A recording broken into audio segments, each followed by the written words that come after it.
we're 1 week into the tournament, Donatas, and I'm already feeling like it's quite long. I don't know how else to say, but it's just a lot of games, and some of these games I'm thinking could be avoided, could be discarded. And maybe that would mean we would have less people injured. It's day 7 of the EuroBasket? Yeah. Okay, because I lost the count. Yeah, I know. But you know what helps to count those days? Actually, we have 7 players who are out for the remaining of the EuroBasket 2025. Wow. That's a sad list that reminds us of the length of the tournament. I will just name you those names. We're talking about Bogdan Bogdanovic, Rokas Jokubaitis, Alex Sar, Johannes Voigtman, Sim Sandervene, Andrejs Gražulis, and Zoran Nikolic. And I just looked at our power ranking we made before the EuroBasket, and if you take 8 first teams that will list the top 8, we are talking about 5 teams already affected, and all 3 medalists, potential medalists, Serbia, Germany, and France, already dealing with big losses, especially Bogdanovic for Serbia and Aleksar for France, and basically changing the landscape of the competition. Yeah. Do you think we have a problem with this EuroBasket? Actually, just one more thing I remembered. What about the injuries before the tournament started? That changed the picture of some teams that lost their leaders, like, let's say, Tomasz Satoranski for Czechia, which became a bottom feeder team. Janan Musa. Janan Musa would have changed a lot for Bosnia, you know? Like, these kind of things also happened for some teams. But yes, I think this format is, let's say, giving too much charitable games for fans of smaller nations, as in, you know, it's nice to make the European championships. I understand, especially for guys like Estonia, Sweden. Maybe Sweden doesn't have a big basketball culture, but let's say Iceland, for example, that have, you know, one of the most surprising fans in this tournament. It's nice, but at the same time, you look at the results of some of these games, and they're all blowouts. If Great Britain is playing anyone, you're expecting a 30-point loss. If Cyprus is playing someone, you're expecting records to be broken. And at some point, you start thinking, what are these games for exactly? Because we used to have a perfectly functional tournament with 16 teams, where every game actually mattered way more than it does right now. What do you think? But do you see a correlation between the injuries and the format, the number of games, the back-to-back games that's made some noise in this tournament already? Well, maybe this year is a bit more unfortunate than others in terms of, of course, it's more games, more chances to get injured, one thing. Another thing is just more load on your body. And, depending on when you finished your club season, how much break you had in between, the preparations start a month before usually the EuroBasket. And then if the tournament is longer, the correlation might be there, Let's say you put players in danger to get injured, because I remember the stat. So if Greece goes all the way, they play 9 games in 18 days, which means you're playing every 2 days. Mm-hmm. And somebody could say, in the NBA, they're playing back-to-back games, 3 or 4 straight games, yada, yada. But no, the intensity is so different. It's the same as playing playoff games and maybe game 5s, especially when the knockout stage starts, and you're playing every 2 days. That's intense. The importance of the game, the intensity, the level, the physical risks, because everyone is super physical in those EuroBaskets, and especially when the knockout stage starts.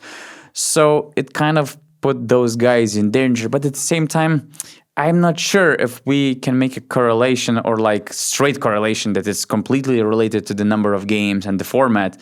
Yeah, it kind of probably potentially and theoretically increases the danger of getting injured. But I just feel it's a really bad luck that we're missing so many guys. Because, for instance, Bogdan Bogdanovic was injured on the game day 2 or something like that. Saar also after Slovenia's game, which was second for France. So But it hey, would be too harsh, no? that's the second day, right? That was the probably Friday for Serbia, and then for France might have been a Saturday. But point being, actually, what I didn't like about this particular EuroBasket, and maybe correct me if I'm wrong, that has happened before. Why was there back-to-back games? Why was there? Remember Friday the 29th, Yeah. we had games for groups A and B, and then on the 30th they played. And then on the 31st, we had the teams from groups C and D play also for the second day in a row. So we had these back-to-backs for no. It's not the first time. Okay, so back in the day, I think that they played even. I might be wrong about this one, but if I remember well, some teams played like three games in a row.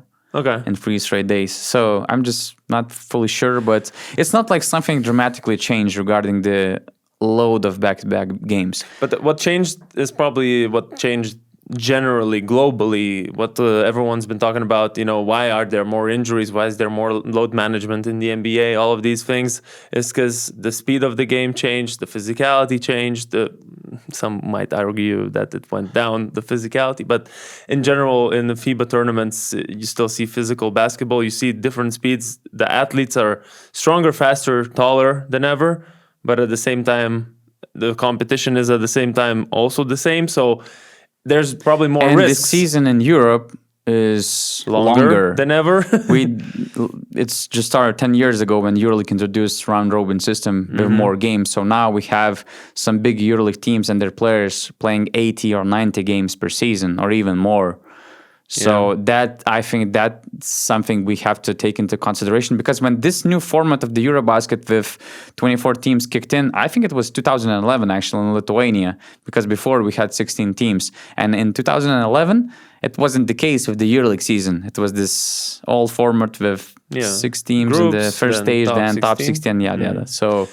And I mean, that's what highlights how we should really appreciate these guys showing up in the summers. I know some people will be like, what do you mean appreciate people playing basketball? Like, that's their job. But their job is to play those, regular seasons and playoffs for their club. That's their job, where they get paid for, what they get paid for. Like our regular jobs, some are supposed to be their, let's say, holidays. But instead of that, they say, I want to represent my nation, my national team.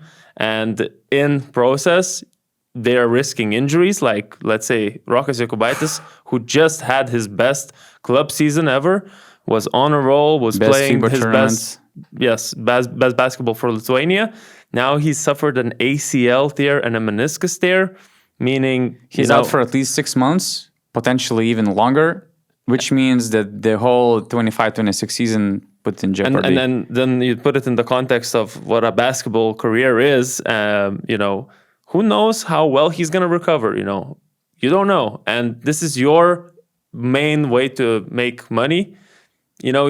It's I wonder what those NBA teams think. Like, Rob Pelinka is here, the NBA representatives are here, and they're like, okay, this guy is down, this one is down, this one down, and my highest paid player is here balling for 35, 36 minutes, getting triple teamed, getting beaten, and stuff like that. I mean, it might be confusing. But, okay, so let's put this, let's say, injury problem related to the formats aside, but what about the format in general? Because I agree with you. We have too many games where we're like, I mean, we're happy with some upsets like Bosnia winning against Greece. Potentially there were some more upsets, right? I cannot recall at the moment. But it feels like there are too many games that you're like, I might skip this one. Okay, I'm waiting for this one. We just have this 1 or 2 big games today. And it's not the case when you're, for instance, in the Olympics. We're just coming off the Olympic year. 16 teams, 12 teams. Yeah. And it's like 10 teams that might compete for medals. And then you see some surprises coming from, I don't know, Japan. South Sudan was ranked kind of among the bottom teams last year, but they were super competitive. This is the competition I want to see because, okay, you get a group stage of 3 games, but I think it's completely enough. 5 games is actually too much for me. Yeah, I agree, and I understand like this format might have been like copied from, let's say, football, where you have the Euros and it's 24 teams too. I just checked to make sure that it's 24, and it is. And the World Cup, they had 32. World Cup has 32. You're expanding, you're globalizing the sport. I get it. Which is good. It grabs more attention. Like I remember 2023 World Cup bringing us the best, stats in terms of for a media outlet, the best, performance we had so far in our basket news career because of how big it became, with little nations like. Little, I mean, little in a basketball sense, but huge in terms of like population, like Japan, for example. Millions of people watch videos from Japan of ours, which would never happen. And the same way, I feel like in this tournament, some smaller nations are, we're grabbing their attention, but at the same time, just the whole tournament is grabbing their attention, and it's good from that side. But like you said, it makes more games, more risks to injure players, and a lot of these games you just know the result before it happens. And you said an upset between like Bosnia and Greece. Let's say Bosnia, I feel like, would have played in this tournament if there were 16 teams. I feel like they were like, with Georgia, they would have probably been the two teams to qualify. And I like those small basketball nations like Iceland, for instance. It's like they introduce themselves to us. Fans, the way they play. I mean, we were just like cheering for them to make the game against Slovenia to be competitive and dramatic. It's nice to get to know those players, and there are a lot of Cinderella stories. Finland came from nowhere, basically, if you remember well. I mean, from the start, they had this incredible support, and little by little, they became a team to respect among the top teams in the competition. And I get it that you need to basically globalize the game, and it also affects the whole qualifier system. It makes these qualifiers more relevant because you open more spots, you bring more fans to the EuroBasket hosts, more games, more money for TV, more ticket.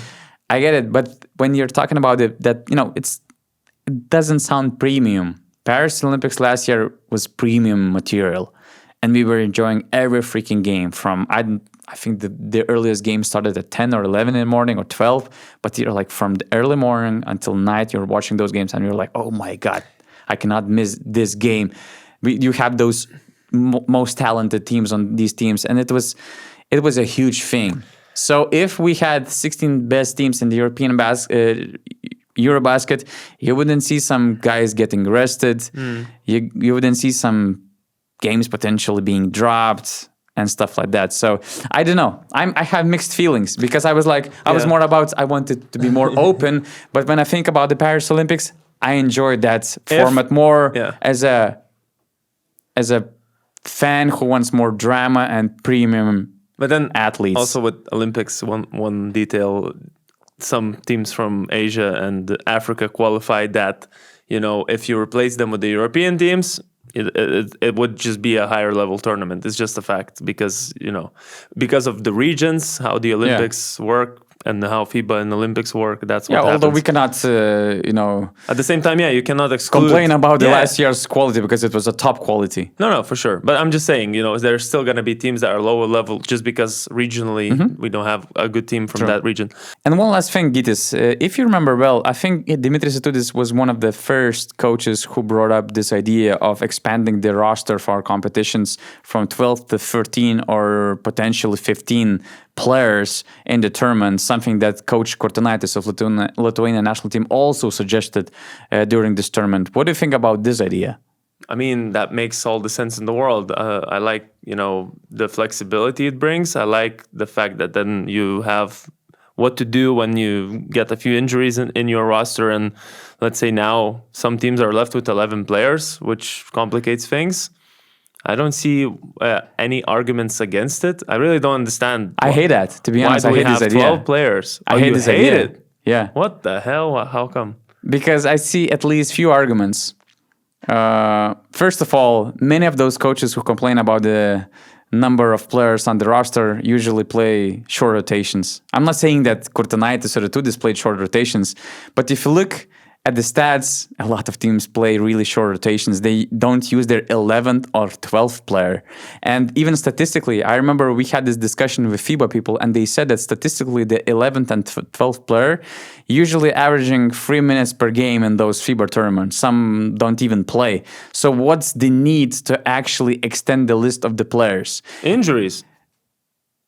Okay, injuries, but what if the team doesn't get injured, which happens with half of the teams? You have a nice vacation. You just have 5 players on the bench. So what? And in the ideal world, yeah, let's bring those 15 guys. What about the clashing calendars? I mean, you're bringing 3 more players from the EuroLeague team for one of those national teams. 24 national teams.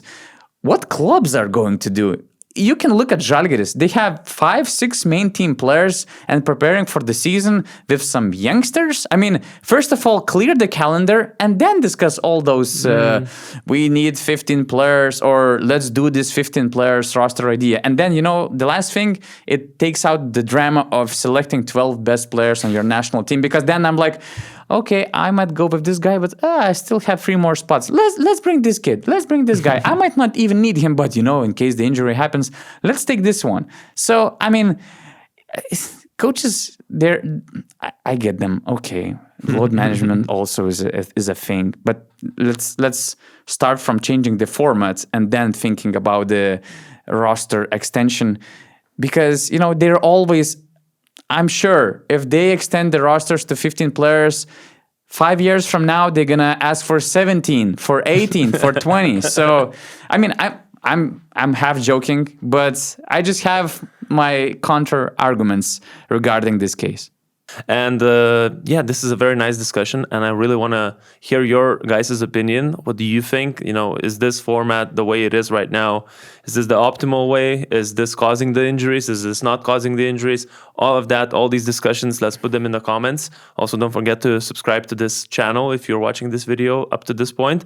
Put on the notification bell to all notifications on, and also check out our Instagram, because, for example, a post like this from let's say the mix zone, the behind the scenes stuff, flash interview zone. Yeah, you see, Luka has this guy following him around who's apparently a bodyguard. You won't see that if you don't follow Basket News Instagram account. So do that, and also check out basketnews.com for latest updates on all games.